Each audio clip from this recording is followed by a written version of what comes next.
ای نامه تو بهترین سر آغاز، بی نامه تو نامه را کی کنم باز. استادان ارجمند، دوستان عزیز، آقایون و خانم ها، بنده دانشجوی ادبیات هستم و امروز موضوعی که برای این جلسه قرار گرفته است مربوط به خوارزمی یعنی ساینس. حضور استادان ارجمند و دانشمندان فرهیخته و دوستان عزیز، نکته ای دارم که در این مورد تقدیم بکنم به صورت یک مقاله کوتاهی که عنوانش الخوارزمی، تعدد و تحرک. ابو عبدالله محمد بن موسی الخوارزمی از چنان عظمت و جایگاهی برخوردار است که دوست و دشمن همگی به مقام علمی و اعتراف دارند. اهمیت نقش و خدمات خوارزمی در تاریخ علوم را میتوان از این واقعیت دریافت می شود که جورج سارتن، پژوهشگر برجسته و مورخ نامدار علوم، فصل 29 کتاب ماندگار خود Introduction to the History of Science را به عصر خوارزمی عنوان داده است. این فصل به پژوهش‌ها و دستاوردهای علمی نیمه نخست قرن نهم میلادی می‌پردازد. جورج سارتن در توضیح علت نامگذاری این فصل به نام خوارزمی می‌نویسد: The 9th century was essentially a Muslim century. To be sure, intellectual work did not cease in other countries, far from it. But the activity of the Muslim scholars and men of science was overwhelmingly superior. They were the real standard bearers of civilization in those days. Their activity was superior in almost every respect. Unquote. قرن نهم اساساً قرن اسلامی بود. درست است که فعالیت‌های علمی و فکری در دیگر کشورها متوقف نشد، هرگز چنین نبود، اما تلاش‌ها و فعالیت‌های دانشمندان، عالمان و اهل علم مسلمانان به مراتب برجسته‌تر و برتر از دیگران بود. آنان در آن دوران پرچمداران حقیقی تمدن و فرهنگ به شمار می‌آمدند و دستاوردهای علمی و فکریشان تقریباً از هر جهت ممتاز و برتر بود. سارتن اعتراف می کند که ریاضیات قرون وسطی از هیچ مؤلف و دانشمند دیگری به اندازه خوارزمی تأثیر نپذیرفته است. همچنین آشنایی عرب و سپس اروپاییان با ارقام هندی تا حد زیادی مرهون رساله حساب اوست. رساله‌ای که متن عربی آن امروز در دست نیست، اما ترجمه لاتینی از قرن 12 میلادی از آن باقی مانده است. کتاب الجبر و المقابله خوارزمی چنان انقلابی در دنیای ریاضیات پدید آورد و مفاهیم و اندیشه هایی که او عرضه کرد چنان تحولی در این دانش ایجاد نمود که سیمای ریاضیات را به کلی دیگرگون ساخت و این همه اروپا نزدیک به 250 سال زمان نیاز داشت تا به اهمیت و ارزش واقعی این دستاوردها را اعتراف کند.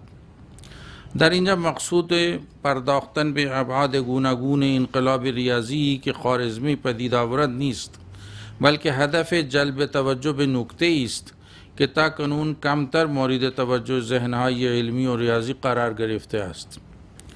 محمد اقبال لاهوری، شاعر و فیلسوف برجسته جنوب آسیا، در خطبه اش روح فرهنگ اسلامی The Spirit of Islamic Culture ضمن اشاره به نقش فرهنگ اسلامی در تاریخ جهان در سیاقی خاص می نویسد: The transformation of the Greek concept of number from pure magnitude to pure relation really began with Khwarizmi's movement from arithmetic to algebra. یعنی تحول تصور یونانی عدد از کمیت محض به نسبت محض در حقیقت با گذار خوارزمی از علم حساب به علم جبر آغاز شد. در اینجا مقصود از مقدار محض آن است که عدد تنها به عنوان یک کمیت معین مانند 3 4 5 یا 10 در نظر گرفته شود، اما در جبر عدد به صورت عنصری در شبکه ای از روابط، معادلات و امکانات بیشمار ظاهر می شود. اقبال بدین سان خوارزمی را نه صرفاً بنیانگذار شاخه نوین از ریاضیات بلکه آغازگر تحولی عمیق در شیوه اندیشیدن به عدد و مفاهیم ریاضی می داند. تحولی که از نگرش ایستا و مقداری به نگرشی رابطه محور و پویا انجامید.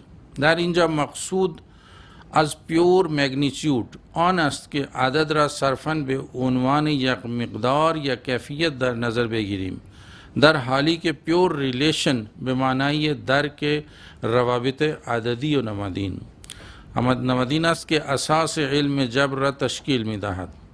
خوارزمی نقش بنیادی در آن داشت که ریاضیات را از محدودیت صرف شمارش و علم مقادیر خارج سازد و آن را به دانش روابط، معادلات و مقادیر مجهول تبدیل کند. خوارزمی با گشودن افقهای جدید علم جبر دانش ریاضی را از محدودیت صرف شمارش و اندازه‌گیری خارج ساخت و آن را به قلمرو روابط، معادلات و مقادیر مجهول وارد کرد. هنگامی که عدد از حالت سکون خارج شد، حرکت و پویایی یافت. محدودیت های آن به وسعت لا یعنی X تبدیل شد و درهای امکانات بیشمار به روی آن گشوده گردید. خوارزمی با توسعه علم جبر عدد را از جایگاه پیشین حسابی خود یعنی یک مقدار مشخص و محدود خارج کرد و آن را به عنصری از رابطه و امکانات نامحدود تبدیل نمود. می توان گفت که علم حساب از بینگ یعنی بودن به کامینگ یعنی شدن وارد شد.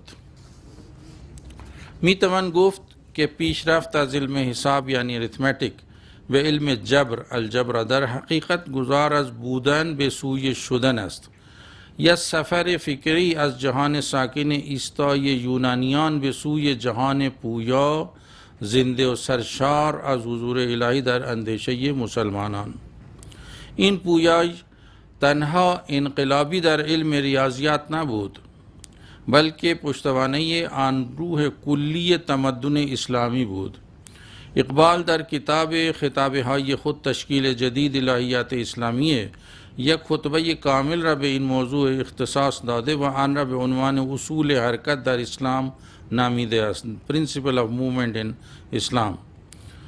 اگر از دیدگاه تمدن و فرهنگ نگریسته شود، اسلام به عنوان یک نهضت این تصور جهان باستان را نپذیرفت که جهان هستی موجودی ساکن و بی حرکت است، بلکه برعکس آن را موجودی پویا و متحرک می داند.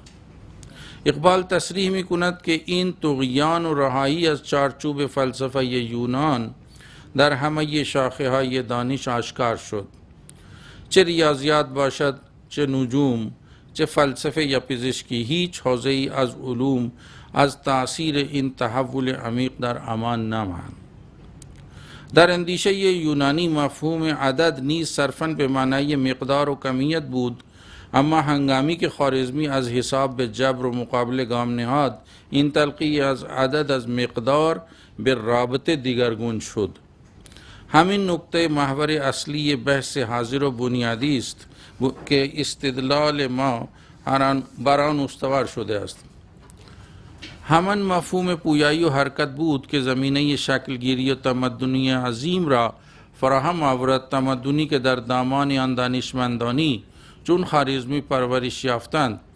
در غیر این صورت برای قرنها فکر و دانش مردم تحت تاثیر دیدگاه‌های یونانی قرار داشت و تغییر و پیشرفت به در شکستن این جمود آموزه های قرآنی نقشی اساسی ایفا کردند.